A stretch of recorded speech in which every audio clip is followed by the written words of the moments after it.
Well, Robert Oulds is an author and the director of the Bruges Group, which is pro-Brexit, and joins me now. Good to have you with us, Robert. So, Boris Johnson being accused of riding roughshod over democracy. What do you think the thinking is behind his strategy?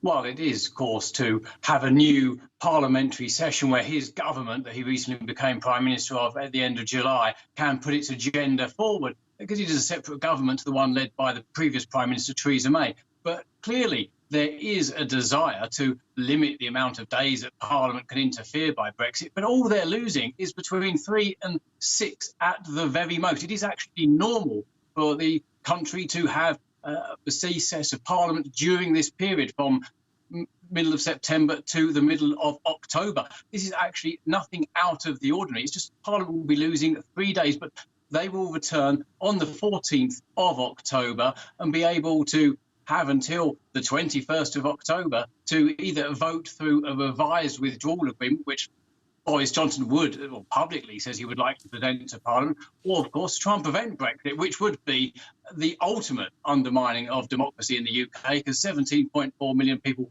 voted to leave over 3 years ago now.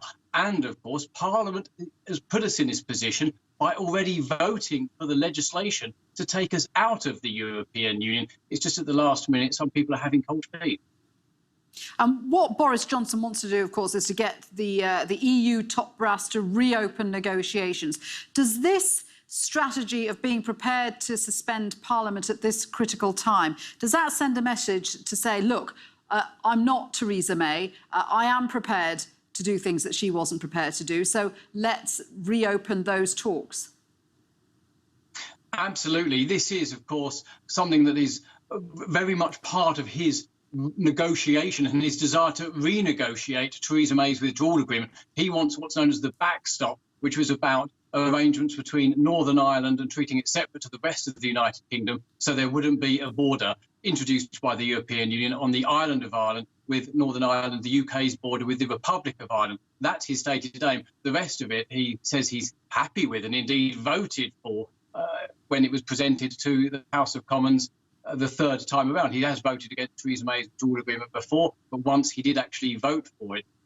Really, that's what he's saying publicly, because, of course, he has to argue that he is trying to make an arrangement with the European Union. But, of course, I don't think he would be too upset if, indeed, the European Union didn't budge.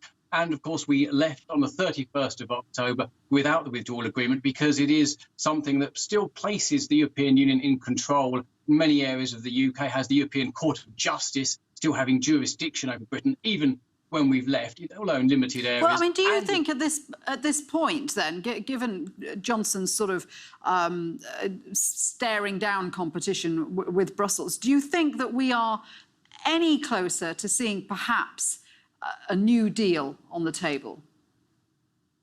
I think so. It is always the possibility that the European Union can move. They've said, and some people have said, no, we're not going to budge. But then they haven't been negotiating with Boris Johnson, with someone who's prepared to look them in the eye and not blink. The previous Prime Minister always conceded to what the European Union wanted, and they knew they could ask for whatever they wanted, and they would get concessions all time and time again. With Boris Johnson, things are very different. It's a matter of brinkmanship, where he is pushing his agenda and he's facing them down, and he is being controversial by proroguing Parliament, although it is constitutionally not out of the ordinary. But it has made people very angry, the Remainers, at least in the UK, very angry.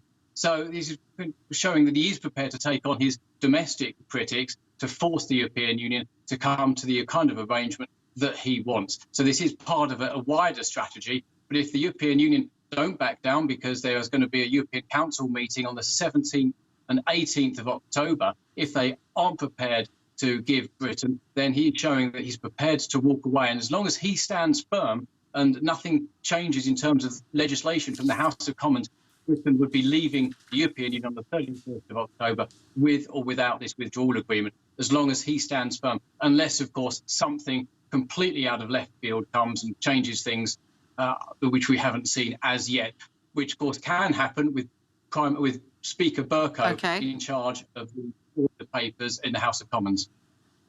Robert, thank you very much indeed for that. Robert Oulds there.